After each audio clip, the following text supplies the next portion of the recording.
as well, I'm happy to kind of make a start. Okay. Absolutely. Awesome. Well, look, good afternoon, everybody. Thank you for joining. For those of you that don't know me, my name is Kelly Charity. My business, I'm co-founder and director of a company called Patrice People, which is a recruitment and HR solutions business. And I guess the reason that we've put this webinar together today with Sheb is that we recognized as a recruitment and HR company that there was a need to give something to our clients, but rather than just focus on our clients, we thought we would focus on anybody that wanted it, that come along, really, you know.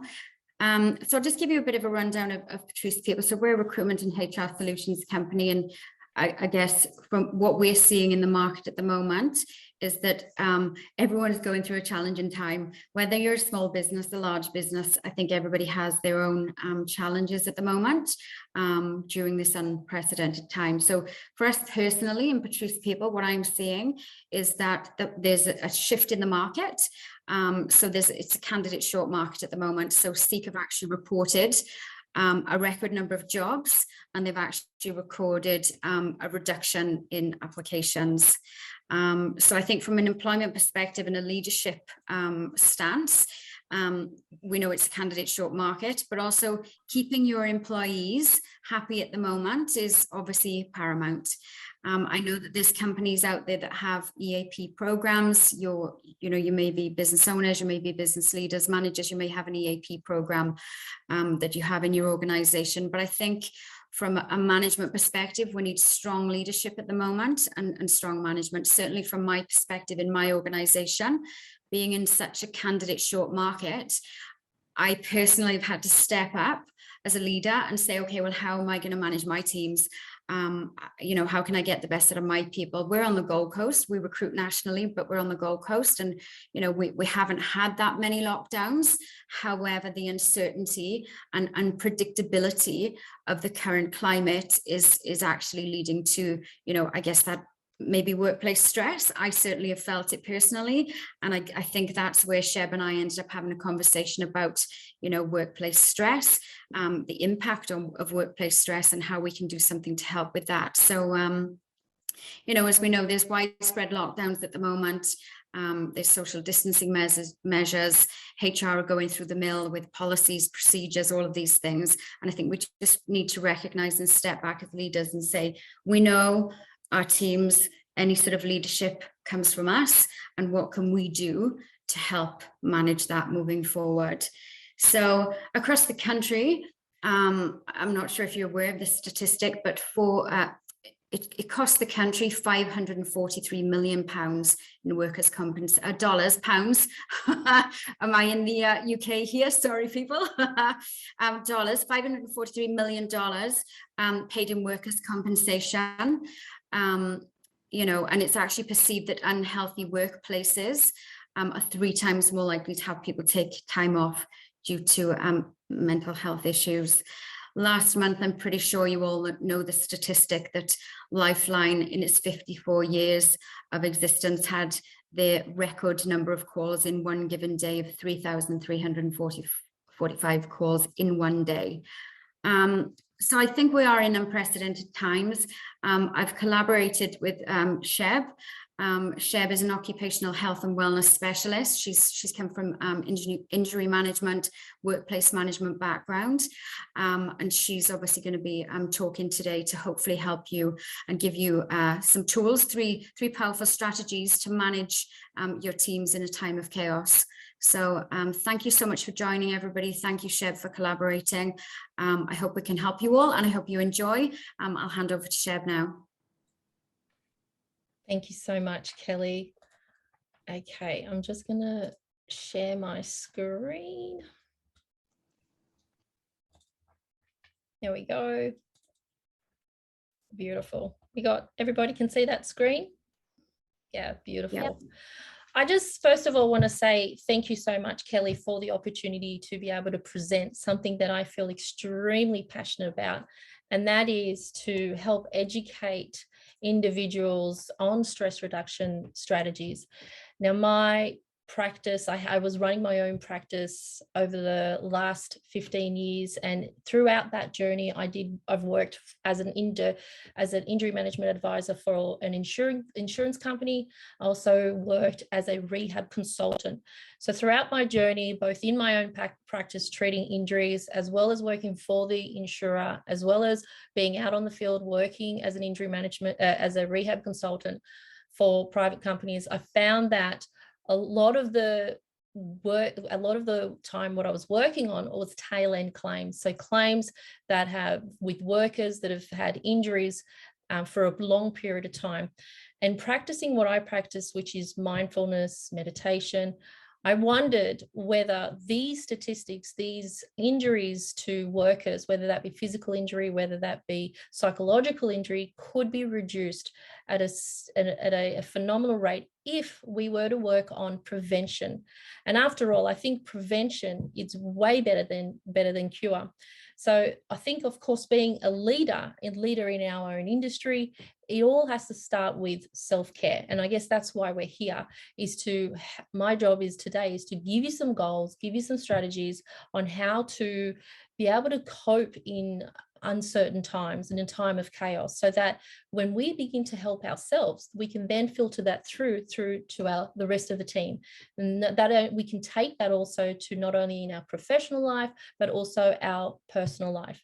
Now, in the face of ongoing change, we often, due to the chaos, can mistrust our gut feelings. We can mistrust colleagues, clients. We learn to ignore family members, and we become addicted to our phones. We become experts at insomnia. There's a lot of people out there that are struggling right now with sleep. So we increase pain through the constant unhealthy rumination, those thoughts, those thinking, which then impact our behaviors and the outcome and the results that we get in life. The good news is that these are all trained behaviors, and we get better at what we practice. The more we are able to have these tools available to us, the better equipped we are to then get through these times of change, because the more we practice, the more increased resilience that we're getting through by bringing that mental awareness, by not only bringing that awareness to ourselves at any given moment, but also to those that we work with, who we lead effectively. And the most competitive advantage of being calm under pressure allows you to be able to pause, reflect before you react. Now, hands up if you've ever flipped the lid before. One of those people. I can't lie. I would be lying if I said I wasn't one of them. And we're only human.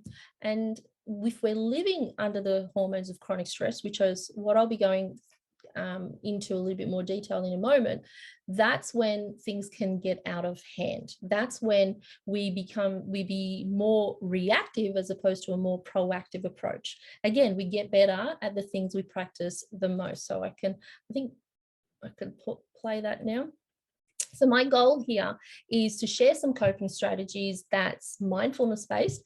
And mindfulness, for those of you who are not aware about it, it's a practice that allows you to increase your focus attention. It's not a 5-10 minute of meditation practice each day. It's a way of life. So imagine if we did practice this on an ongoing basis. Imagine the preventative measures that we can take place. Imagine you being more calmer. Imagine being less stressful, that if we did take on this type of approach.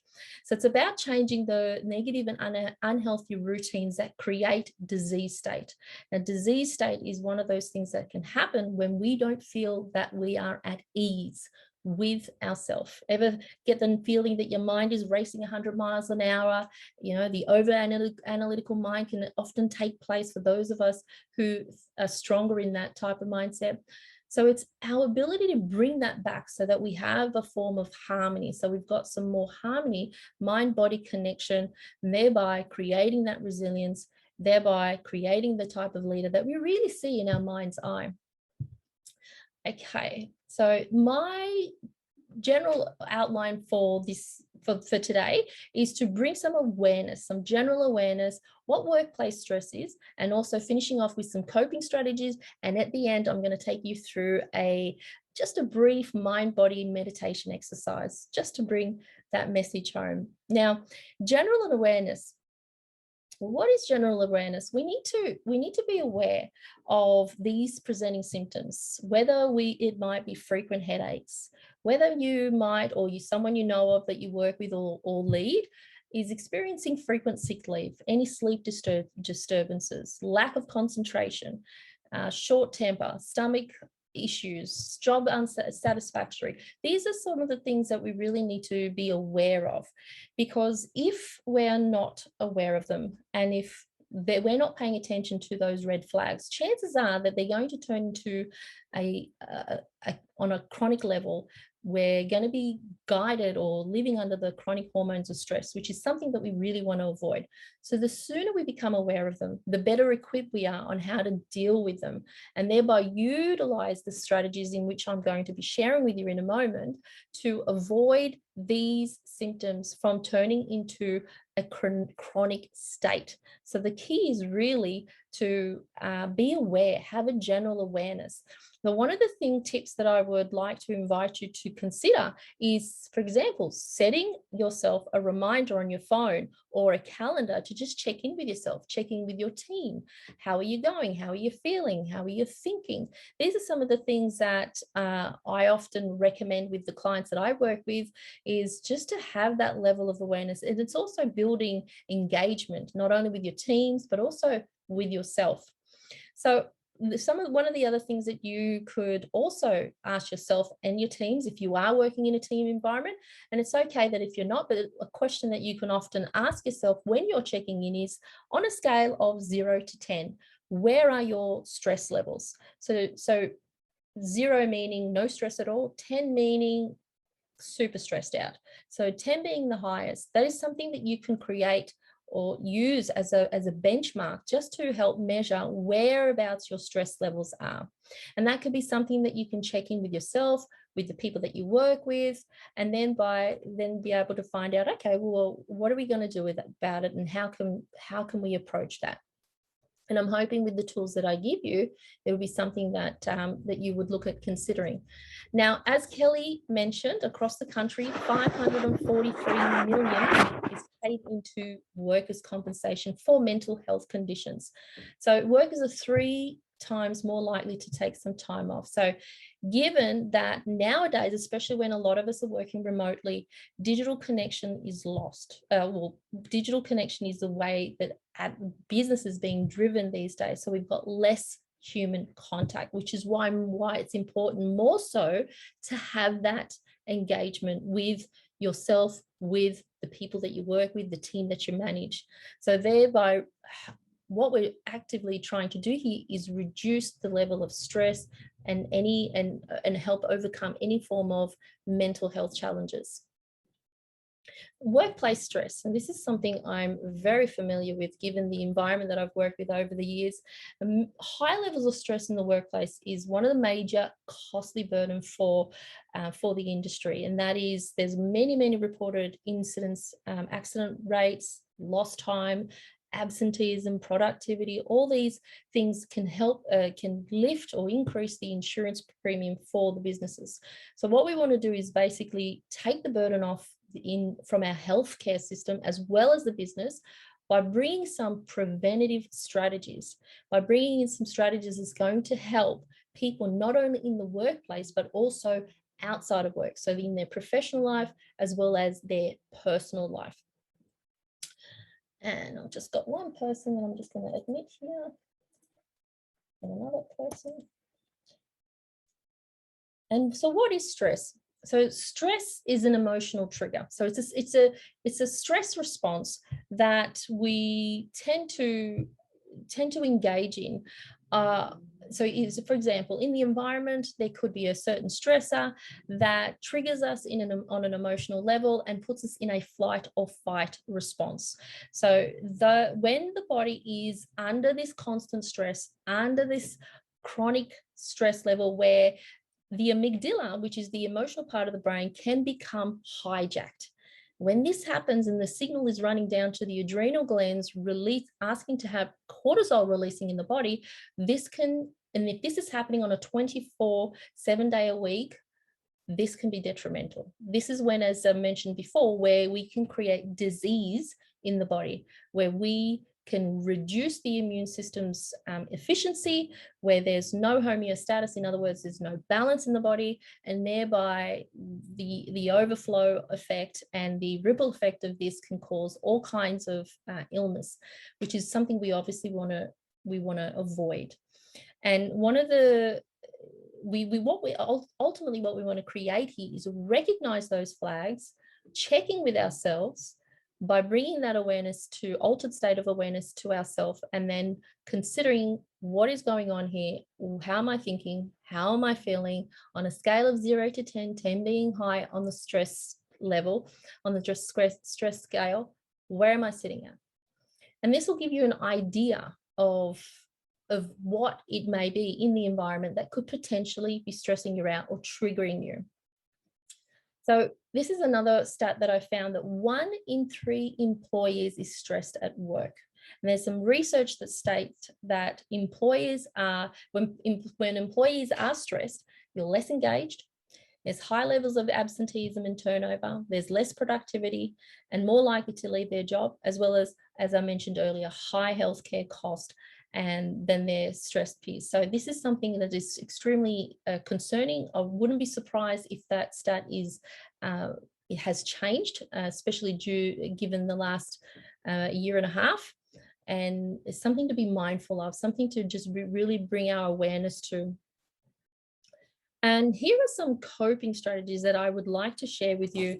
And I find that throughout whichever type of workplace, workshop, or whether it be a webinar or a seminar that I present, the coping strategies that I'm going to be presenting with you are one of the ones that are remembered the most. So if I ask the group, what are one of the things that you've come out with the most, and it'll be these ones. So these are the ones that I'm going to be sharing with you in a moment. But before we move on to these coping strategies, I want to ask you and invite you to ask yourself, where are you? And you don't have to voice this. You can just put it in the chat box, or you could just keep it in the back of your mind. But where are your stress levels right now?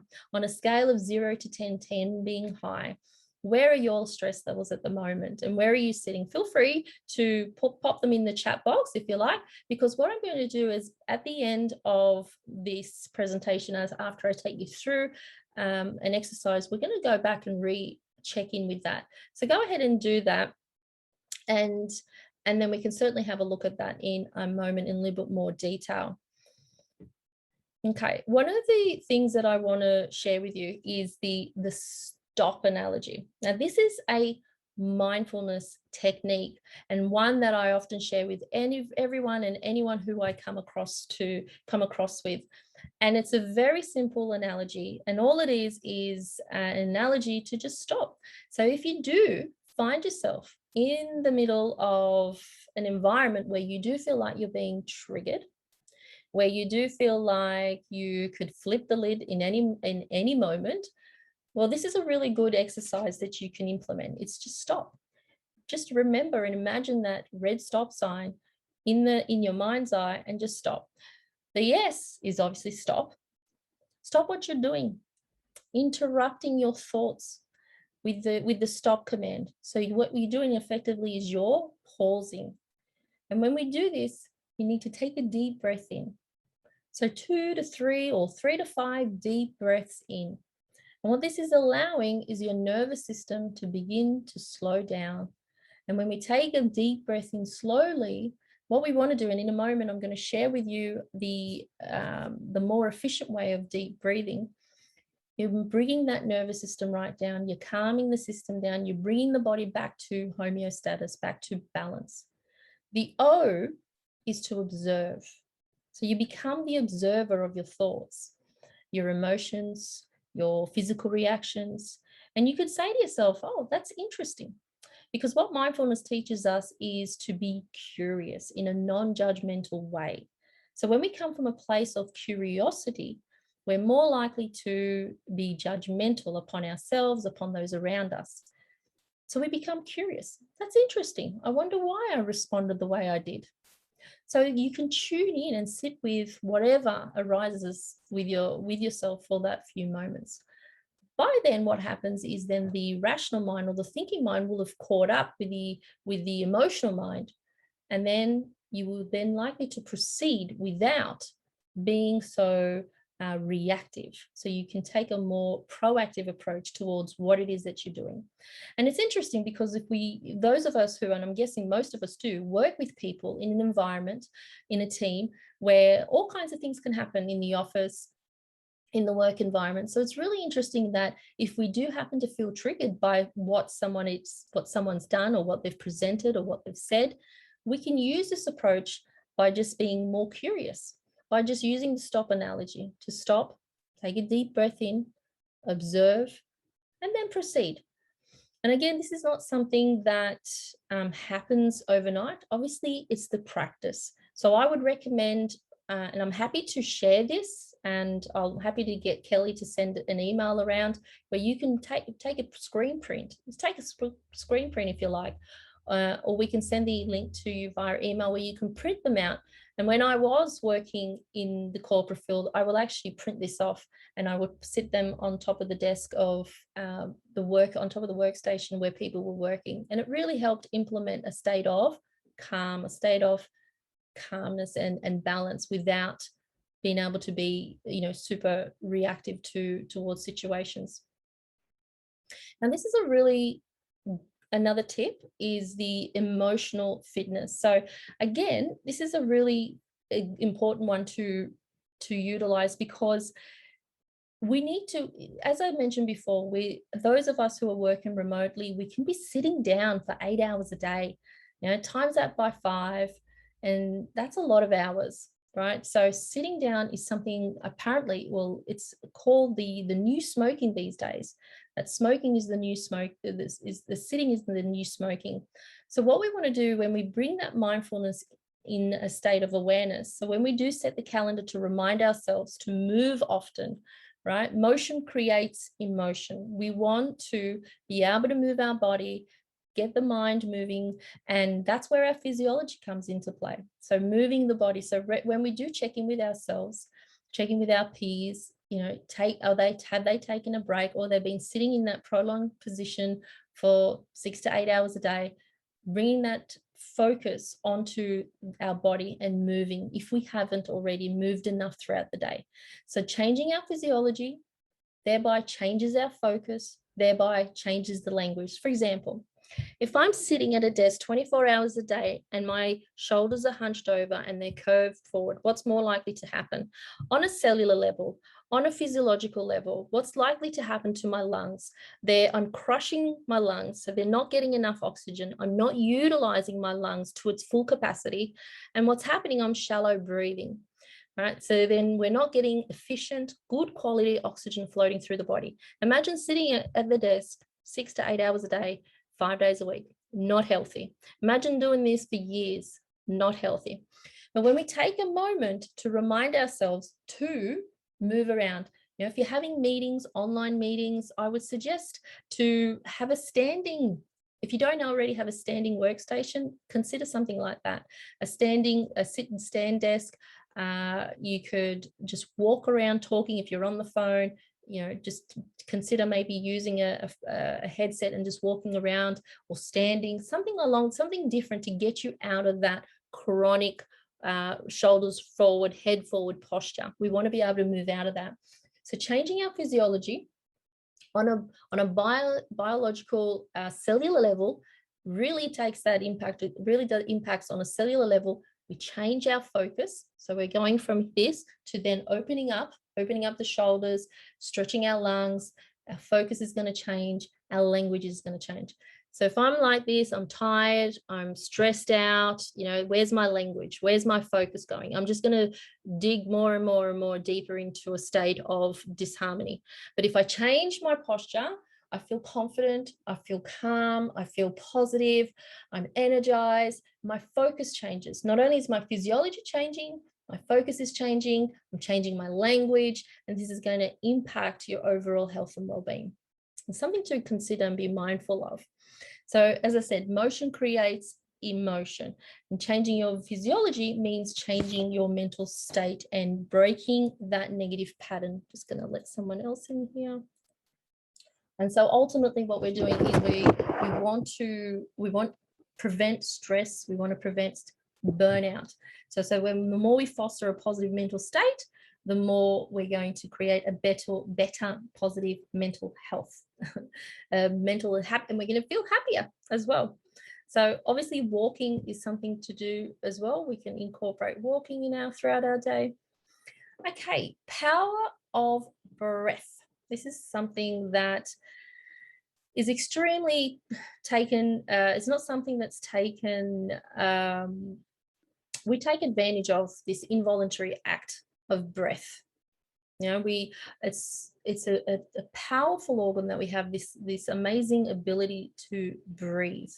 And I'm wondering, are you using your entire respiratory system? Right? So here's what I suggest. Now, when you are, say, whether you're going to step into a meeting or you're going to present at a meeting, one of the very powerful things that you can do first is to take 2 to 3 deep breaths, or 3 to 5 deep breaths before you start. Again, what this is doing is you're breaking the pattern of where you are to where you're going to be. So you're breaking a pattern. You're coming out, you're shifting gears, if you like. So we have better focus. So we're better aligned and we're creating more harmony. And say, for example, you've just come off from a call that didn't go really well, and then you then jump into a meeting, you're more likely then to take that energy into that meeting.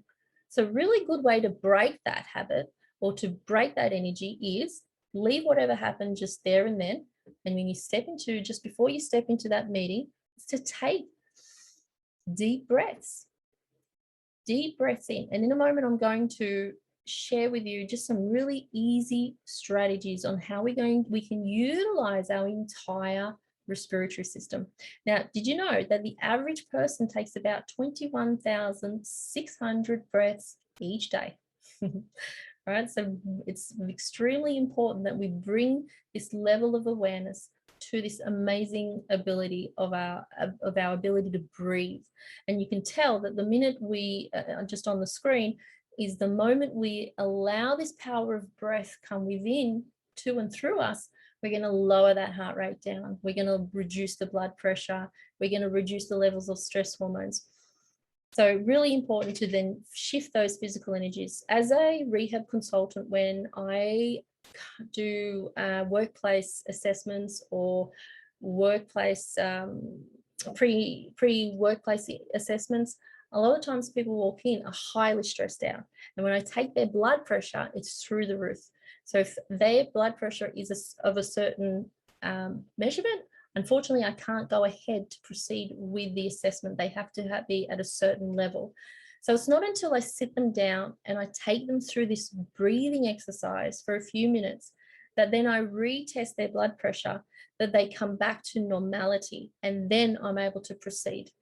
So it just goes to show, just by taking a moment of deep breathing exercises allows that entire nervous system to slow down.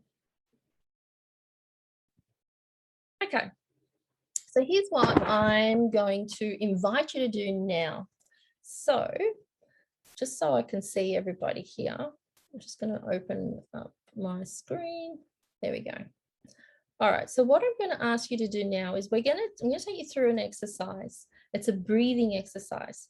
So obviously if you're driving, I recommend that you don't do this exercise. So if you are driving or if you're operating any heavy machinery, please don't do this exercise. But if you're not and you're in a comfortable position, so I'm just going to invite you to put yourself in a nice comfortable position where you're just sitting up nice and relaxed and just allowing yourself in that state, in that position. And if you can close your eyes if you like, you don't have to, but you can. And now I'd like to just ask you to take a deep breath in through your nose. So all you're doing is just breathing in through your nose and out through your nose. So it's just breathing, simply breathing in through your nose and out through your nose. And do this for a few moments, just a couple of moments, just breathing in and breathing out. That's it. And you can do this in any place. You can do this at any time. When you are just about to step into an important meeting, or you're just about to do a speech or a talk, just taking this deep breath in and breathing out. And what you want to do is, if you're not sure if you're doing this right or wrong, I would recommend placing your hand over your belly. And as you take a deep breath in, what you want to feel is that belly expanding. That's it. I'm just taking a deep breath, and calmful breath in, and breathe out. Having a look here in the chat now. For those of you who were able to provide what their level of stress is. So I've had a look here. We've got 7s, we've got 8s, we've got 6. So continue to just breathe through in and breathe out. That's it. And just notice what you're noticing as you just breathe in through your nose and breathe out through your nose. Helping you relax, helping you reduce your level of stress. Creating a bench line, a measurement for you. So I wonder now, for those of you who did take a rating of your stress, what is that sitting for you now? What level is that on a scale of 0 to 10, 10 being high? Just doing this simple exercise. Where are you at now? Go ahead and pop that into the chat box. Feel free to, you don't have to, but it'd be nice to see where that's going now. Beautiful. We've got 4, we've got 5. Amazing, amazing. Excellent, excellent, excellent. So definitely calmer, amazing. These are, and this is only just a couple, we didn't even, this is only a couple of minutes. So just imagine if you did this on a couple of times a day. Imagine just that resilience. Imagine the thank you so much for those of you who've just put their numbers down. Appreciate it. Thanks for sharing that. So just imagine if you practice that on an ongoing basis. If you did that at least once or twice a day, when you go to check in with yourself, check in with your team members, find out where they're at. You could do this as a survey every week. Send an email out to your team. Oh, fantastic! Wonderful work, guys. Wonderful work. And so just imagine if you could just send out a survey, if you like, to your team members and ask them, where are you stressed? It could be an anonymous one, and you can ask them and just gauge as to where their stress level is. But you can also take this exercise and ask yourself, where are my stress levels? Where am I at? 0 to 10, 10 being high. And then if you've noticed that it is at a higher level, then this is a simple exercise that you can take on board. As I said, it just brings that nervous system down to a level of balance, which is ultimately what we want. If we want to live a life full of well-being, optimal health and well-being, and in living in harmony, that's what we want to do. We want to be able to build that for us. Alrighty, let me just bring that screen back up. Doesn't look like it can. There we go. Beautiful. So that's a really good tool to just be able to provide for yourself in the state of just checking you in. Was that helpful? Does anybody have any questions about that? Feel free to pop any questions down or. Yeah, can I ask a question? Absolutely, go for it. Okay, thanks for the technique, but some of the people who are already practicing this breathing technique, and there'll be many other mythologies available. The things like a lot of people, propagate going to the gym or working out morning and evening. What is the best time? Going for a walk, meditating. So there's already a certain level of stress that you're coping with, despite doing all this, right? Yeah. So if you are at that level, then how can you reduce it further?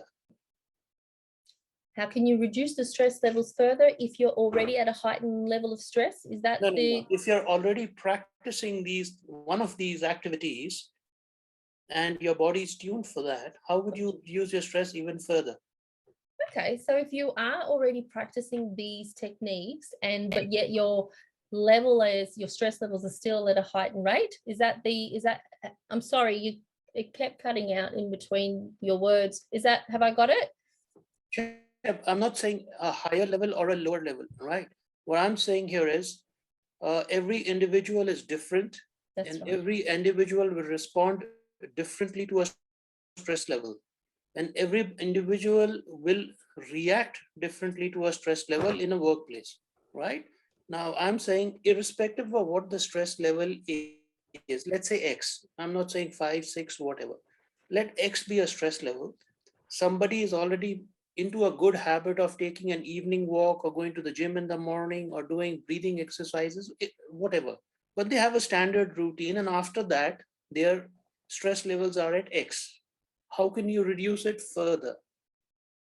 This is a great question, and I appreciate it, Devjit. Thank you very much. So obviously, there's something that's not working there. It could be they could be lacking some coping strategies. They may not be able to have they may have some cognitive distortions on a mental level that's not quite connecting. So this is where we can work on some further strategies to try and help alleviate, because obviously, as you said, everybody's view of the world is different to everybody else's. Everybody manages stress. You could have two people in the same environment experiencing the same external stressor, and only one of them will be impacted.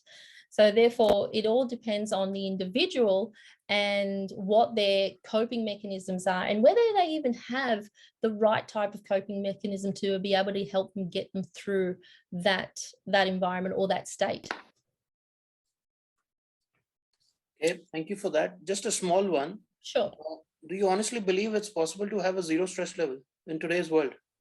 Look, stress is inevitable. You need a level of stress. There needs to be, I'm not saying you need to reduce stress to a zero level, because we need to have that flight fight response. But when it becomes harmful is if that flight fight response is lingering around that person 24/7, 7 days a week. This is when it becomes harmful. This is because, for example, you need that flight fight response, that reactive state. When you're driving, if someone were to drive, get in the way of our driving, we need that flight fight response to get us out of danger. But the danger lies when this is going on 24/7, and this is what we need to prevent. This is to be able to take a hold of it before it gets out of hand. We don't want it to move into a chronic state. Acute stress is normal. In fact, it's needed, especially to get yourself out of danger. But the harmful time is if it's lingering on, if you're not taking the right type of approaches. And think of it this way, Devjit, it's a mental gym. By bringing that focus attention to yourself, you're creating a level of awareness to your mind. So it's a practice that helps increase our level of resilience, our level of awareness, and also where we are in space. And if we're living under the program of chronic stress, that can be distorted.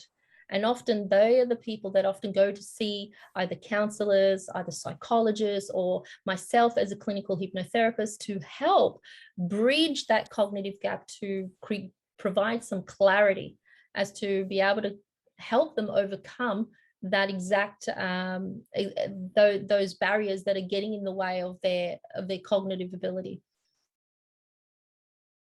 So I hope that answers your question. Yeah, it does. Thanks a lot. I mean, I don't want to ask all the questions. I can go on and on, trust me. Questions are good.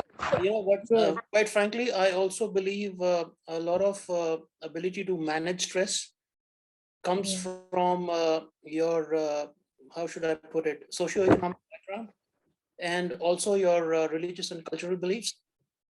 You see, and let me just, maybe the awareness, or let's say the lack of awareness of stress levels in relatively lesser progressive countries is probably more compared to more developed nations. because of the rigmarole and the, the day-to-day routine that people tend to go to. So what may be a stress level in Australia may be very different, a lower level probably in Asia. I'm just comparing. Absolutely. And I think that's a good point, Devjit. The reason we're here today is for people to identify that there is a level of stress around everybody at the moment. And I guess Sheb is hopefully helping the managers here to get some clarity and some tools around managing their own stress levels. Whether you walk, whether you exercise, there's always a level of stress. And I think, yeah, like you said, different environments allow for that. So for example, in London and in the cities, almost the busier you are, the better it is, the more stressed you are, the better it is. Sydney, Brisbane, London, all of those cities that, the sort of more stressed you are, the better you are at your job, right? But I think that regardless of where you work, what you do, where you're from, I think it's having a level of awareness as a manager and a leader to say, I'm stressed. I need to be aware of that, because if I'm not aware of my own stress, the buck starts with me. So I feed through to my teams all of the stresses that I have on me. Whereas if I'm aware of my own stress and can keep my level where it needs to be, then my team, I can feed that through to my team. So I'm hoping obviously Sheb is sharing some ideas to manage our own stresses that we can then implement with our teams to keep those levels of stress down and manage people during this time. Yeah, thank you so much, Kelly. That's right. And I mean, these are just simple basic tools. And if time was something that we could have right now, I'd love to go in and dive deep with you all. But in the time frame that we have, these are some of the tools that you can just carry with you and take with you and run with them and do whatever you like with them. But as Kelly said, if we're to manage those people around us, it starts with us. When we begin to take care of ourselves, then we're better likely to then take care of those around us. And when we begin to change that, everything else begins to change and filter through, because that's where it filters through from. Our energy, our ability to lead, our ability to take responsibility starts with ourselves, and that then filters through to the rest of the team. And Andrew, equally personality traits will affect this as well. So under some, yeah, absolutely. While others will not, as managers. Beautiful. Thank you so much, Andrew. Appreciate that. Thank you. Okay, so I'm just going to just take you through a mind-body connection exercise. So it's a mindfulness exercise that I'd like to offer you. And all it is, and it's not compulsory, you don't have to, but I would invite you and encourage you to just give it a go. And if you're driving, please do not try this if you're driving. But if you are in a comfortable position, I'd like to invite you now to a mind body scan, which is a mindfulness body scan, just to bring that level of awareness back to our body, to recreate that harmony and that connection. So if you're ready, I would like you to just take a moment to just get into a nice, comfortable position and just allow yourself to feel comfortable, allow yourself to feel relaxed. And while you're there, just taking a deep breath in through your nose. That's it. And breathing out through your nose. And just allow yourself to be in this space. Allow yourself to be in this time. There's no one needing anything from you right now. And there's no one wanting anything from you. So you can allow yourself this time in this space. As you take that deep breath in, just allowing your nervous system to calm. And the more you breathe in, the more relaxed you feel. That's it. And as we have an external world, a world around us, we also have an inner world of thoughts, of feelings. And while you're here, just bring your awareness now to your breath. Just noticing what you're noticing. And you may begin to notice that your heart rate begins to slow down. You may notice that your blood pressure might slow down. That's it. Your breathing starting to find its own rhythm. And just bringing that awareness to your breath. You might notice that the mind will begin to wander, and that's okay. You can bring that awareness back to the breath.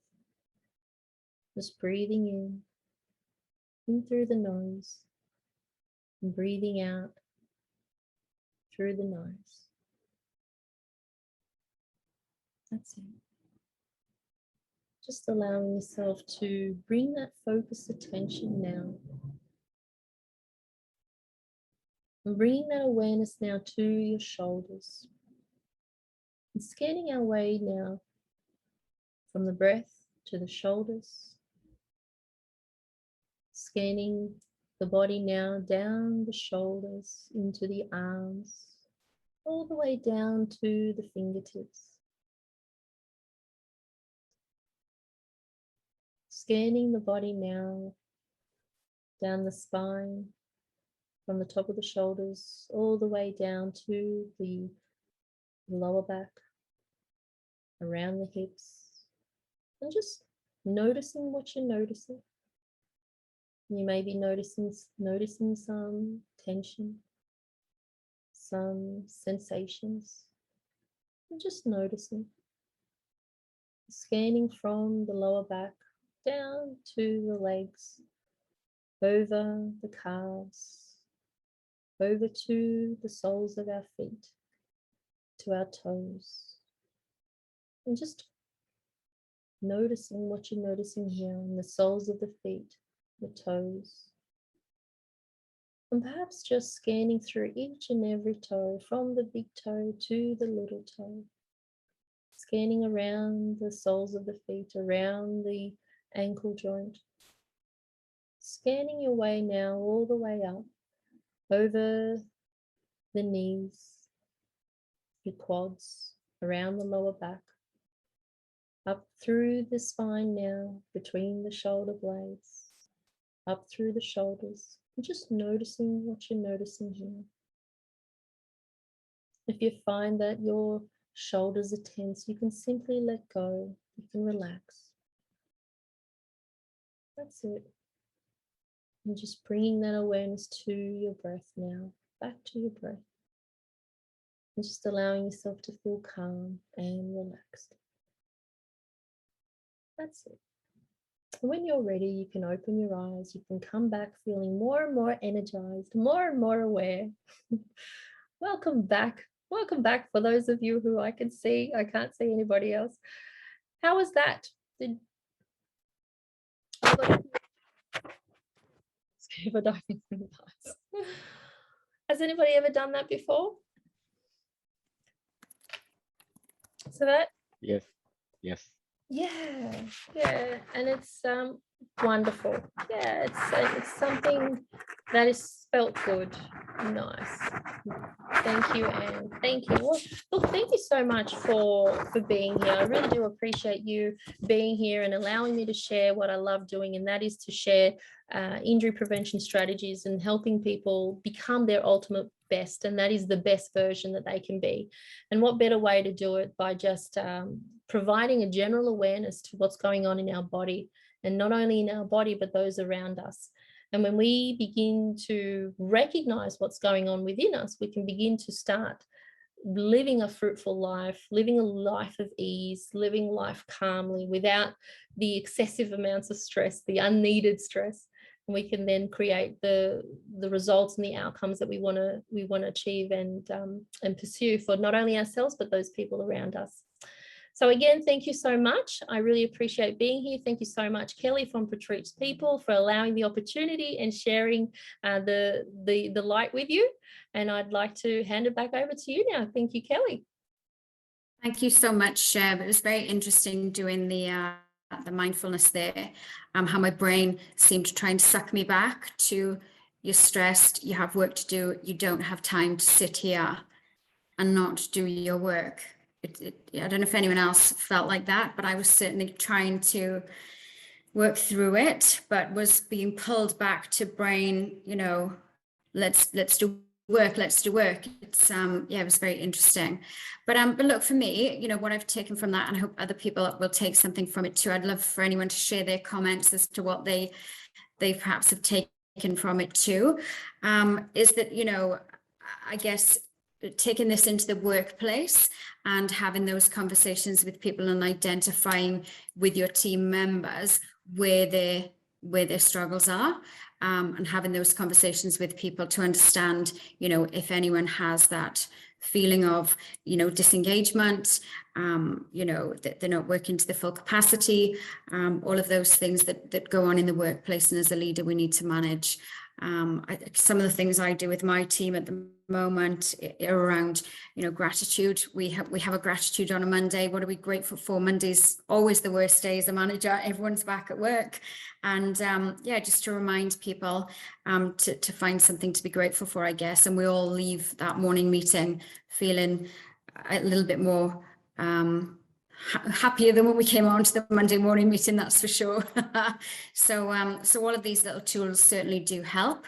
But look, we're going to be working further, hopefully, Sheb, together to create some more webinars and programs for our clients there to help them with their team. So I hope you enjoyed, everybody. Please feel free to reach out to Sheb and I regarding you know, any potential programs that you might want to implement for your teams, to help them make sure that that they're engaged, and we try and be more proactive and less reactive in terms of identifying things in our teams. So thank you very much, everybody.